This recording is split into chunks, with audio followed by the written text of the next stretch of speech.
काफ़ी trader option को right करके ट्रेड करना पसंद करते हैं।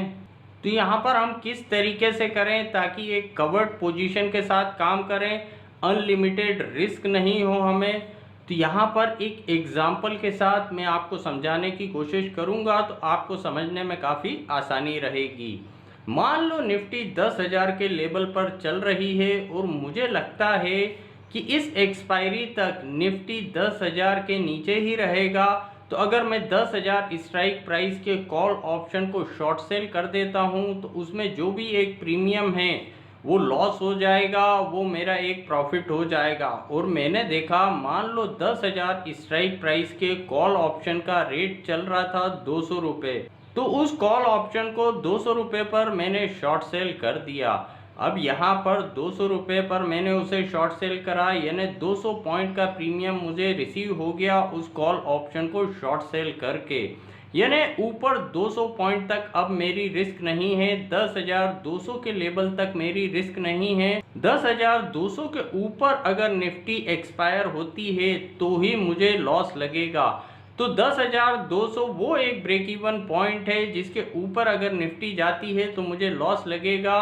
तो उस लेवल को प्रोटेक्ट करने के लिए मैंने देखा कि 10,200 स्ट्राइक प्राइस का कॉल ऑप्शन का रेट मान लो 100 रुपये का चल रहा था, उस कॉल ऑप्शन को मैंने 100 रुपये पर खरीद लिया।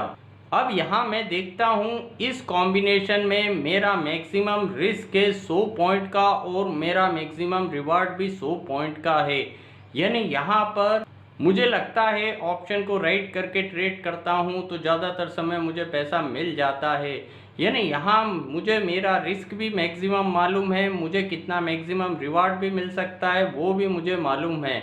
अब यहाँ पर जब भी हम किसी कॉम्बिनेशन पे काम करते हैं, किसी भी हैजिंग पे काम करते हैं, तो उसमें अगर थोड़ा सा हम एडजस्टमेंट करते हैं तो यहाँ हम हमारे और रिस्क को कम कर लेते हैं। अब यहाँ ये कॉम्बिनेशन मैंने क्रिएट करा, मान लो मॉर्निंग में ये कॉम्बिनेशन क्रिएट करा कि भाई निफ्टी नीचे रहेगा इस वीक, लेकिन मॉर्निंग में ही निफ्टी ऊपर जाके बंद हो गया। तो जो कॉल ऑप्शन मैंने सेल करा था उसका प्राइस बढ़ गया, जो कॉल ऑप्शन मैंने बाय करा था उसका भी प्राइस बढ़ गया। तो मान लो इस कॉम्बिनेशन में मुझे एक 25 पॉइंट का लॉस दिखने लगा। तो यहाँ पर मेरा प्रेडिक्शन फेल हो गया, निफ्टी नीचे जाने की जगह ऊपर चला गया। तो यहाँ शाम को उस कॉम्बिनेशन में से मैं एग्जिट कर गया, एक 25 पॉइंट का लॉस मैंने बुक करा और इस कॉम्बिनेशन में से मैं बाहर हो गया।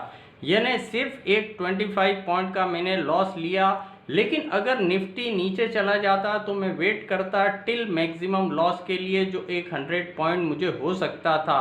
यहाँ पर 25 पॉइंट की मैं रिस्क ले रहा हूँ और 100 पॉइंट मैक्सिमम रिवार्ड के लिए मैं जा रहा हूँ। तो अब अगर मैं देखता हूँ मैं एक फेवरेबल रिस्क रिवार्ड रेशो पे काम कर रहा हूँ और यहाँ पर एग्जिट करने का एक लॉजिकल कारण भी होता है। जो मैंने कॉम्बिनेशन क्रिएट करा वो डाउन ट्रेंड की मेरी पोजीशन थी, लेकिन अगर निफ्टी ऊपर जाते हुए बंद हो रही है यानी निफ्टी का ट्रेंड अप हो चुका है, तो अप ट्रेंड में डाउन ट्रेंड की पोजीशन को कैरी करना कहीं से कहीं तक समझदारी नहीं होती।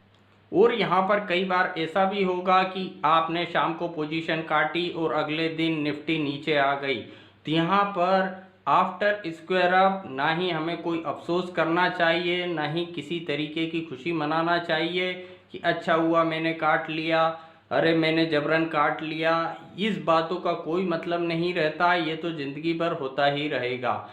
तो यहाँ पर मैंने थोड़ा सा एडजस्टमेंट करा और मेरे रिस्क रिवार्ड रेशो में काफ़ी अंतर आ गया। इसीलिए लोग कहते हैं इंतज़ार करने वाले को उतना ही मिलता है जितना प्रयास करने वाला छोड़ देता है। तो आज के वीडियो में इतना ही। अगर ये वीडियो आपको पसंद आया हो तो वीडियो को लाइक करना ना भूलें। Thank you.